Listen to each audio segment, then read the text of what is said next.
Quem tem a Bíblia, abra em Eclesiastes, capítulo de número 10. O verso é o número 4. Diz assim: levantando-se contra ti o espírito do governador, não deixes o teu lugar, porque o acordo é o remédio que aquieta grandes pecados. Amém. Nós vamos pegar aqui a parte inicial, e a Bíblia nos mostra, levantando contra ti o espírito do governador, não deixe o seu lugar, a sua posição. Eu quero aqui, irmãos, levar ao teu coração essa palavra. Claramente é o Espírito Santo que vai nos trazer o entendimento, a revelação, a inspiração. Mas antes da gente entrar naquilo que está no meu coração aqui para transmitir à igreja, eu lia esse versículo hoje o dia todo praticamente, e com um olhar diferente hoje eu consigo enxergar esse versículo de forma diferente. Embora nós vamos falar do assunto, levantando contra ti a ação maligna, a ação diabólica, a gente não deve sair da nossa posição. Essa vai ser a mensagem, a ministração. Mas uma observação aqui, irmãos, aqui está falando sobre governador, falando sobre uma autoridade. Romanos 13, a Bíblia fala que nós devemos respeitar as autoridades que foram todas elas constituídas por quem? Por Deus. Então veja só que nós precisamos, embora nós não estamos de acordo, nós não aceitamos, embora algo esteja por detrás disso, e a gente muitas vezes sabe que em muitos casos existe o lado espiritual, o lado humano, a gente precisa tomar muito cuidado para não perder, irmãos, aquilo que Deus tem preparado para nós como bênção diante da autoridade que já foi nos dada. Olha o que Paulo fala aí, toda alma, toda pessoa esteja sujeita às autoridades superiores, porque não há autoridade que não venha de Deus. As autoridades que há foram ordenadas por Deus. Então, voltando lá em Eclesiastes, veja que está falando de uma autoridade, levantando contra você uma autoridade, levantando contra você uma pessoa que tem um cargo elevado acima do seu, uma posição acima da sua. Irmãos, olha, não como diz, não bata de frente, não se posicione de forma errada, porque vai dar ruim. Vamos para a oração, vamos colocar diante de Deus, para que a gente não saia da posição agora, palavra de Deus, para a gente não perder aquilo que Deus tem preparado para nós. É o que estava lendo, isso no meu coração veio forte a dizer isso, nesse momento, sobre todas as autoridades, sejam elas autoridades políticas, sejam elas autoridades espirituais, sejam elas autoridades profissionais. O policial é um profissional, o professor na sala de aula é uma autoridade, e assim por diante. O doutor lá é uma autoridade. Então a gente não pode bater de frente, a gente não pode perder a nossa bênção, quando então a gente sai da posição que é a palavra de Deus, para então agir na força do braço. Amém? Recado dado. Voltando aqui então para a mensagem, o foco de hoje, a gente vai aqui falar, irmãos, não troque o propósito pelas propostas. Você pode repetir isso comigo? Não troque o propósito pelas propostas. Todos nós temos o propósito de Deus na nossa vida. Se você olhar para Jeremias 29, verso 11, você vai ver que Deus tem planos, Deus tem propósito. O pensamento de Deus, o sonho de Deus é maior e melhor do que o meu e do que o seu. Amém, igreja? Você concorda com isso? Então diga comigo, os planos de Deus, diga, os sonhos de Deus são maiores e melhores do que o meu. Embora o seu seja excelente, bom, olha, o seu é aquele sonho que você diz, olha, se esse sonho se realizar, minha vida vai mudar por completo. Amém. Mas lembre-se, o que Deus tem para nós está, muito acima. Diga glória a Deus. Tá aí, porque eu bem sei que os pensamentos que eu penso de vós, diz quem? O Senhor. São pensamentos de paz e não de mal, para vos dar a fim de que esperamos. Então os pensamentos do Senhor é maior. Então voltando aqui para Eclesiastes, igreja, a gente vê que está sendo nos orientado que, levantando contra ti a ação maligna, usando o mal, qualquer situação contrária, não saia da sua posição. Eu quero aqui por parte, para a gente chegar no entendimento bem claro.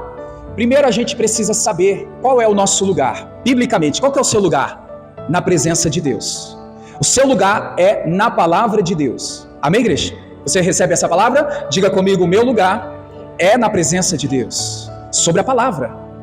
Agora, igreja, para entender que o diabo, o nosso adversário, ele não tem poder para nos tirar da presença de Deus. O diabo não tem condição nenhuma de nos tirar da presença de Deus. Só que o inimigo usa meios, situações, circunstâncias. Muitas vezes o inimigo usa pessoas para que a gente se chateie, fique triste, fique desanimado, e aí assim, desanimado, chateado, triste, nós então vamos e saímos da presença de Deus. É assim ou não é? Você já viu casos assim? Porque, irmãos, o diabo nunca vai ser, nunca foi, nunca será mais forte do que o nosso Deus, né? Mais poderoso do que o nosso Deus. Ele não tem o poder né, vamos dizer assim, tirar ninguém da presença de Deus. Só que ele não desiste de mim, de você. O inimigo não desiste de nós. E o que ele faz, igreja? Ele vai criar sempre situações para então nos deixar para baixo e assim a gente tomar a decisão de sair da presença de Deus, sair da palavra, sair da igreja e assim por diante, né? E a gente vai aqui, irmãos, então por parte, dada as explicações, que o nosso lugar é onde, igreja? Na palavra, na presença de Deus. Sabendo então que o inimigo, ele não pode diretamente nos tirar da presença de Deus, ele vai usar meios. Agora, igreja, mesmo com qualquer tipo de meio que ele use, eu tenho que permanecer firmado na palavra. Eu preciso permanecer, então, sobre a palavra de Deus. Por isso que eu estou dizendo, não troque o propósito pelas propostas. Sabe por quê, irmãos? As propostas que o inimigo vai colocar diante de nós, muitas vezes são propostas tentadoras. São propostas que, aos olhos humanos, a gente não vai resistir. São propostas que a gente olhando para aquela proposta, a gente vai falar assim, não, esse é o caminho. Essa é a coisa que eu mais esperei para a minha vida. Aí eu te lembro que Provérbios diz que há caminho que para o homem parece ser bom, mas o fim é morte, é destruição. Então cuidado com aquilo que o inimigo tem proposto, colocado diante da sua vida, para que ele venha então, de fato, conseguir o que ele quer, né? Nos tirar da palavra, da presença de Deus e assim, usando esses meios. Amém, igreja? Eu vou pontuar aqui 3 situações, é claro que a gente tem muito mais do que isso, né? Mas 3 que já dá para a gente abrir os nossos olhos. Quais coisas Satanás usa para, né, de forma indireta, nos tirar da posição, da palavra, da presença de Deus. Primeiro, igreja, o pecado. Claramente, quando se fala pecado, nem todos assimilam, né? Você vai ver que o pecado é errar o alvo. Todos nós que erramos o alvo, nós estamos pecando. E o pecado, ele nos afasta de Deus. Certa vez eu ouvi, né, a pessoa não tinha um conhecimento, eu ouvia, depois eu até direcionei a ela o entendimento conforme a palavra. Eu disse a ela, porque ela estava expressando assim, o pecado fez com que Deus se afastasse de mim. Deus não se afasta da gente. Nós se afastamos de Deus. É na verdade, irmãos? E a pessoa fala assim, não, eu estou na vida pecaminosa, errada, e assim então Deus se afastou de mim. O pecado nos afasta de Deus, não é Deus que se afasta da gente. Veja que nós nos afastamos de Deus por causa do pecado, aí, irmãos, vem Cristo por amor, né, o amor de Deus, então vem onde a pessoa tem a condição de reconciliar, de se corrigir, de então, né, dar a volta por cima. Então o pecado nos afasta de Deus e nos coloca debaixo do jugo do diabo. Então a primeira das coisas que o inimigo vai fazer para que a gente, irmãos, mais cedo ou mais tarde, a gente saia da presença de Deus, saia da posição, é colocar a gente para viver em uma vida pecaminosa. Cuidado com as obras do inimigo que quer, irmãos, olha só, nos colocar debaixo do jugo. Biblicamente, você vai ler comigo e vai entender, nós falamos isso há 2 quarta-feiras atrás, que o Senhor já nos tirou, Ele já nos resgatou, né, das mãos do inimigo. Agora nós somos livres, nós estamos diante da liberdade que o Senhor já, pela sua palavra, nos garantiu. Então o pecado é uma das coisas que o inimigo vai usar como meio, né, como algo para então eu e você, a gente então se entristecer, ficar chateado, a gente ficar de mal com a vida e já que, como diz o ditado, né, já que não deu certo, eu vou chutar o pau da barraca e vou viver essa vida mundana. É um grande risco que muitas pessoas, elas precisam abrir os olhos. Segunda coisa que eu estou dizendo hoje, irmãos, é sobre o poder humano. O poder humano tem também sido uma estratégia do inimigo para então fazer com que as pessoas caiam, fazer com que as pessoas elas percam a sua posição em Deus. Nessa referência aqui, eu quero mencionar Mateus capítulo 4. É só contar o que a história diz, você vai lembrar. Jesus foi tentado por Satanás no deserto. Lembra da história? né? E aí chegou um momento, irmãos, que Jesus estava lá no pináculo, no alto do pináculo com o diabo tentando Jesus, e o diabo disse assim para Cristo: tudo isso te darei. Ele estava mostrando reinos, poder, glória, ele estava mostrando a riqueza, e o diabo disse assim: tudo isso te darei, se prostrado me adorares. O que o diabo estava mostrando para Jesus? Poder, o poder humano. Já viu aquele ditado assim, irmãos? Dá poder para alguém que você vai conhecer ela. Tem gente que com o poder que é dado, irmãos, diante de uma função, diante de algo que ela recebe, né, como um cargo, tem gente que se transforma. Na verdade, ela se revela quem é, né? Essa não é, irmãos. Dá poder para alguém que por muito tempo foi humilde, por muito tempo foi ali aquela pessoa, né, respeitosa, e de repente recebeu um poder, recebeu uma autoridade ali, né, um cargo acima do que o normal. Aí a pessoa, ela quer pisar, ela quer humilhar, ela quer... É claro que não é todos isso, é só um exemplo, né, que o inimigo usa também o poder humano para fazer a pessoa tropeçar e assim ela então deixar a posição, deixar a palavra de Deus. Veja que Jesus, irmãos, não caiu no laço preparado por Satanás. O diabo tentou vencer Jesus, mostrando a ele o poder, a glória, a riqueza. E Jesus disse a Satanás: vai-te, Satanás, porque está escrito, só o Senhor adorarás e somente a ele servirás. Então Jesus venceu, irmãos, o que o inimigo propôs. Olha a proposta. Lembra da frase que eu estou falando hoje? Olha a proposta. Jesus não trocou o propósito pela proposta. A proposta vai aparecer, se já não apareceu.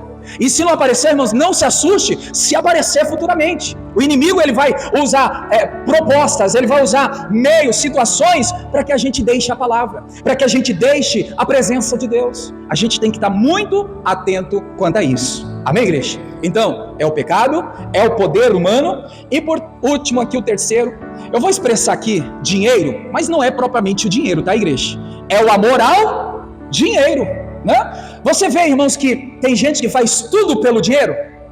Tem gente que rouba, mata, destrói casamento, destrói vidas. Tem gente que fica cega quando ela está amando ao dinheiro. Então, a terceira coisa que Satanás vai usar como meio para tirar a pessoa da posição, qual posição mesmo? Presença de Deus, palavra de Deus, né? O que o diabo vai fazer, igreja? Usar o amor ao dinheiro, para que a pessoa ela venha tropeçar, né, diante disso e acabar então se rolando tudo. Então, igreja, eu estava falando hoje para os irmãos no culto da tarde e de manhã também, né, que a raiz de todos os males é o amor ao dinheiro. O dinheiro é bênção na vida do povo nosso, né? O dinheiro, irmãos, tem gente que vê distorcido, tem gente que fala assim: o dinheiro é uma maldição, desculpa a expressão, né? É uma praga. Não, o dinheiro é bênção, o dinheiro é valor, é o valor, né, a moeda que nós temos, é bênção, tem que abençoar. Ao invés de abençoar, quantas pessoas que começam a maldizer, a praguejar, tem gente que pega o salário dela, irmãos, ao invés de abençoar, ela amaldiçoa com as palavras, às vezes até sem intenção. Ela diz: esse dinheiro não dá para nada, esse dinheiro, ela mesmo começa a amaldiçoar. Então mude o jeito de expressar. Isso aqui é algo à parte, mas dá para a gente refletir, irmãos. Pegou o dinheiro, está na conta, abençoa, Senhor, eu apresento a Ti, Senhor, abençoado seja, porque, irmãos, para que a bênção do Senhor possa estar sobre ali o seu dinheiro, o seu ganho, o seu sustento. Amém, igreja? Terceiro, então, é o amor ao dinheiro. O amor ao dinheiro tem feito muitas pessoas a tropeçarem. Muitas pessoas que amam o dinheiro acabam vivendo situações terríveis na vida por causa do dinheiro. E uma referência que eu tenho aqui, Lucas 15. Vamos para o 15. Lucas capítulo 15. Eu não vou ler toda a história aqui, mas você vai ver que tem sentido aqui a parábola do filho pródigo. Lucas 15, a partir aqui do verso de número 11, a Bíblia fala que um certo homem tinha 2 filhos. Um dos filhos, o pródigo, ele pede a sua parte, ele pede a sua herança. Olha só, ele pede o seu dinheiro. E aí, irmãos, o pai dá a parte dele, dá o dinheiro dele. E o que faz, igreja? Quando amamos o dinheiro, o que faz? A gente deixa a nossa posição. Olhando para a história do filho pródigo, qual que era a posição dele? Na presença do pai, na casa do pai. Só que o amor ao dinheiro fez ele sair da sua posição. Está entendendo aqui, irmãos? Não é o diabo diretamente. O inimigo usa meios para que nós venhamos a tomar a decisão de sair da posição que Deus nos colocou. Então, algo que para ficar marcado no coração, irmãos, não troque o que Deus te deu. Não troque a sua família por nada, não troque o seu casamento por nada, não troque o seu ministério por nada, não troque a chamada que Deus te deu por nada, não troque, irmãos, aquilo que Deus confiou na sua mão entregando por nada. Vai surgir proposta, vai aparecer situações contrárias, vai ter, irmãos, tanta coisa para que eu e você venhamos trocar o propósito pelas propostas. O propósito é maior. O propósito de Deus deve, irmãos, se cumprir na nossa vida. Só que nós precisamos rejeitar essas propostas que vêm todos os dias. Lembra da música que uma hora ou outra a gente canta aqui também? Todo dia o pecado vem e me chama. Né? Lembra dessa letra da música? As propostas todo dia vêm. Não vem talvez de forma direta dizendo, eu sou a proposta de Satanás e vim te derrubar. Não vem assim não. Vem as propostas, irmãos, com dinheiro, com poder humano, com pecado, com isso, com aquilo. Veja que tudo disfarçado, né, como uma estratégia do inferno para fisgar e fazer com que a pessoa fique aprisionada diante daquela situação. Então, olhando aqui para o filho pródigo, por causa do dinheiro, ele sai da casa do pai. Você sabe que simbolicamente a casa do pai, para nós, representa a igreja. O pai representa Deus, né? É só para entender aqui, irmãos, quantas são as pessoas que deixam a presença de Deus por causa das propostas que vêm sobre a vida dela. E aí, irmãos, a gente vê aqui a continuação do texto, eu não vou ler, mas você é conhecedor da palavra, deve lembrar. Aonde ele foi parar? Numa terra longínqua, longe. A pessoa que aceita a proposta, irmãos, ela vai se distanciar, ela vai para um lugar longe. E não é só ir para um lugar longe. Lá no lugar longe, veja que houve desperdício. Lá no lugar longe, esse filho está agora sem nada. Ele está, irmãos, eu imagino, né, morando na rua. Eu imagino, como a Bíblia diz, comendo a comida que foi oferecida a porcos. Que situação, que vida é essa? Tudo por causa de propostas, tudo por causa, irmãos, de situações contrárias que vieram, né, e fez com que a pessoa então tomasse a decisão de sair do lugar que Deus havia colocado. E aí a gente vê, irmãos, que acontece tudo aquilo, né? Ele vê o que está acontecendo, sua vida indo de mal a pior, a cada dia ele se afundando, até que então, no versículo de número 17, olha só, o que acontece aí no versículo 17? E caindo em si. Eu lembro que uns 4 meses atrás eu expressei aqui essa palavra aqui, no sentido assim, cair em si, colocar a mão na consciência. O que eu fiz da minha vida? O que eu estou fazendo do meu casamento? O que eu estou fazendo da minha vida espiritual? O que eu estou fazendo, né, com os meus filhos? É colocar a mão na consciência, é cair em si. Irmãos, se eu e você sairmos do lugar aonde Deus nos colocou, aonde nós não deveríamos ter saído, é hora de colocar a mão na consciência, é hora de cair em si. É hora de você parar para analisar o que eu estou fazendo da minha vida, o que eu estou fazendo, né, da minha saúde, o que eu estou fazendo que eu não me posiciono. Irmãos, veja que o texto está falando que ele caiu em si. O que eu quero dizer em cima disso aqui? É possível eu e você se arrepender. É possível a gente, irmãos, abrir os nossos olhos espirituais. É possível a gente colocar a mão na cabeça e parar para refletir e dizer, Senhor, eu preciso corrigir, alinhar, eu preciso organizar a minha vida. Eu não posso continuar da forma que eu me encontro. Esse homem, ele teve, irmãos, vamos dizer assim, né, uma decisão que foi tomada, que muitas pessoas, às vezes, nos dias de hoje, não têm essa coragem de voltar, de retornar, de fazer aquilo que o Senhor está pedindo para fazer. E esse homem teve. Então ele caiu em si, ele se levantou, e agora, já lá na frente, vamos pulando aqui para ganhar tempo, lá na frente, no versículo 21, fala que ele está arrependido, ele fala para o pai, né, que pecou contra o pai, pecou contra o céu. No 22, ele diz, o pai disse aos seus servos, trazei depressa a melhor roupa. O que significa isso? Roupas limpas, né? As roupas brancas. O que está acontecendo na vida dele aqui no mundo espiritual? Purificação, né? Santificação. Aí, igreja, no próximo ponto aqui, após a roupa nova, a roupa limpa, o que o pai deu a ele? Um anel novo. O que representa o anel aqui? No mundo espiritual, esse anel representa, irmãos, a autoridade. Veja que houve a restituição de honra na vida dele. O pai está restituindo a honra, restituindo, vamos colocar assim, a pureza que ele se perdeu quando saiu da posição Entenda, igreja, quando a gente sai da posição, a gente perde a honra, a gente perde a pureza, e a tendência é só se complicar, só ir de mal a pior. Falando aqui na volta, claramente a gente entende que houve uma restituição, e agora no versículo 22 ainda fala das sandálias, né? Para que então ele viesse a andar na direção que o Pai, que claramente Deus tinha para a vida dele. No 23 diz assim: trazei o bezerro cevado, matai-o, e comamos e alegramo-nos, porque este meu filho estava morto, e o que aconteceu? Reviveu, tinha se perdido e foi achado, e começaram a alegrar-se. Amém. Então 23 fala que o pai dá a ele ali o melhor bezerro cevado, o melhor, né, de Deus, o Senhor tem reservado para nós. Então aqui é algo, né, bem amplo a história do filho pródigo, né? Essas referências que a gente tira aqui é para a gente abrir os nossos olhos. O que o amor ao dinheiro faz?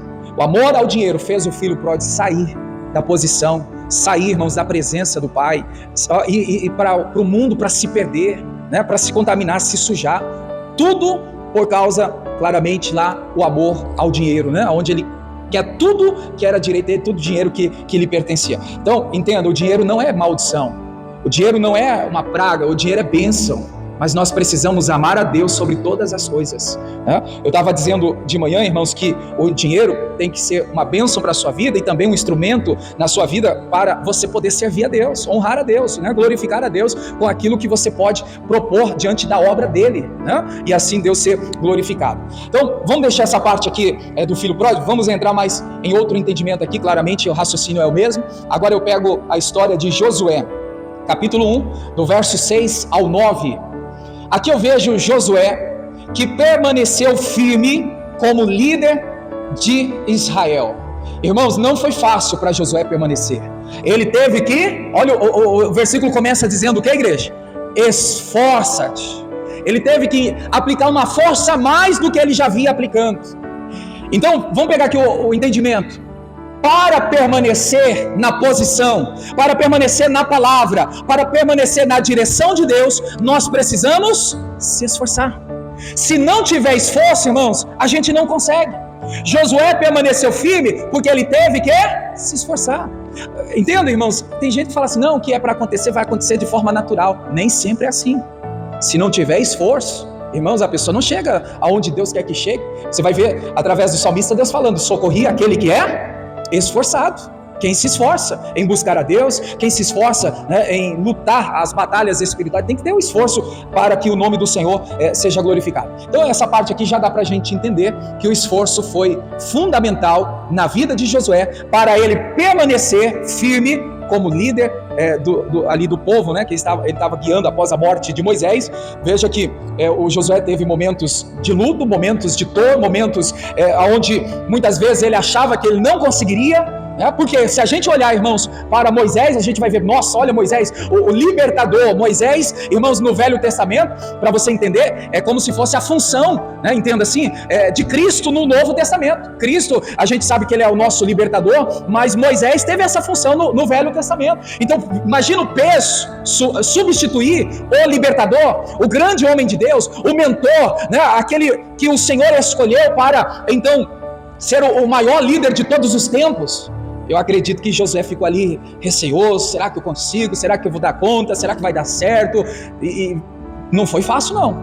O que eu quero dizer aqui para você, irmãos, temos que ter no coração que apesar de todas as dificuldades que a gente encontra na caminhada da fé, Paulo diz assim, posso todas as coisas naquele que me fortalece. As lutas existem, mas você pode vencer essa luta que tem se levantado contra a sua vida, né? Permaneça firme. Josué permaneceu firme e Deus deu a ele a grande vitória. Outra referência que eu estou citando hoje é 1 Samuel capítulo 30, do verso 1 ao verso de número 8. E o próximo exemplo é de Davi. Davi, irmãos, você vai ver aqui nessa história, o Davi também permanece leal ao seu povo. Ele permanece com lealdade como rei de Israel, mesmo diante das adversidades. Para quem não conhece esse capítulo 30, você vai ver que o povo havia sido atacado, levado como escravos, e agora Davi, irmãos, com toda a lealdade, ele está ali, né, reinando com lealdade, né? Lutando todas as adversidades que encontrava no meio do caminho para defender, lutar pelo seu povo. Tem que ter lealdade, irmãos, tem que permanecer na lealdade. Muitas são as pessoas que deixam de ser leal quando algo surge, uma dificuldade, uma adversidade, um momento ruim, algo que você não espera. Tem gente que muda. Não, nós não podemos mudar. Nós não podemos deixar o lugar que Deus nos colocou. Na posição de lealdade, nós devemos ser leal até o fim. Amém, igreja? Outra referência, 2 Timóteo 4, verso do 6 ao 8. Está vendo que eu estou contando aqui a história resumida, mas é bom depois você ler os versículos aí, são vários, e você vai chegar ao entendimento. 2 Timóteo 4, do verso 6 ao 8. De quem se refere aqui? Paulo. Paulo teve, irmãos, dificuldade, ele teve que lutar, ele teve que, irmãos, permanecer firme, sabe na onde? Na posição de apóstolo. Não sei se você tem o conhecimento, mas Paulo pensou em desistir. Pensou em, não, quem sou eu? Antes eu persegui, agora estou sendo perseguido. Olha as lutas. Você vai ver aqui que Paulo permanece como apóstolo. Ele permanece, irmão, diante da chamada que Deus confiou a ele. Deus deu a ele a missão, e ele mesmo diante de toda a perseguição que ele sofreu, ele permaneceu firme como apóstolo. Permaneça firme na chamada, no propósito que Deus te entregou, que o Senhor confiou em suas mãos. Quantas são as pessoas que trocam, irmãos, a chamada, os dons, os talentos? Não, eu vou deixar de lado.